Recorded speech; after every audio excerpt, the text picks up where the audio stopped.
Can our country culture damage or improve psychological safety in our teams? Last year, I did an online learning experience on psychological safety.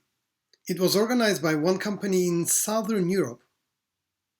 One of the participants in the end of the workshop said to me, "This psychological safety is an interesting concept, but in our country, in our culture, we cannot create psychological safety. We cannot speak up, so it's not for our country culture."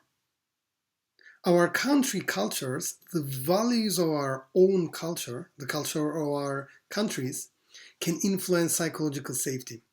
It's true that in certain cultures, people tend to express opposing views more than other cultures. At the same time, it's not an excuse to say, oh, in our culture, psychological safety is not possible. This is not an excuse to keep engaging in behaviors that damage psychological safety in our teams. Let me give you a few examples. The first example is from India.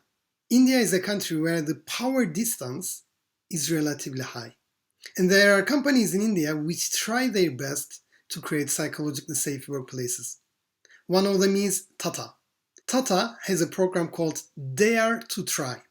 So every year, employees who make mistakes and get the biggest learning from the mistakes get an award called Dare to Try. Or let's take a look at another example from Japan. Toyota has one approach. Employees in the production line, when they see an error, a mistake, which can damage the quality of the car, they have the right to stop the production line, to pull on the undone cord.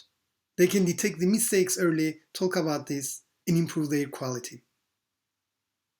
Here you see examples from India and Japan, where the power distance can be relatively high. So, irrespective of the country culture, we still have the power to influence psychological safety in our teams. The question for you is, what can you do to create psychological safety in your teams? Can you first listen before talking in meetings? Or can you listen more than you talk in meetings? Or in meetings, can you say, who thinks differently on the topic? Can you involve employees in certain aspects of the work to make their own decisions? What can you do to improve psychological safety in your teams, irrespective of the country culture?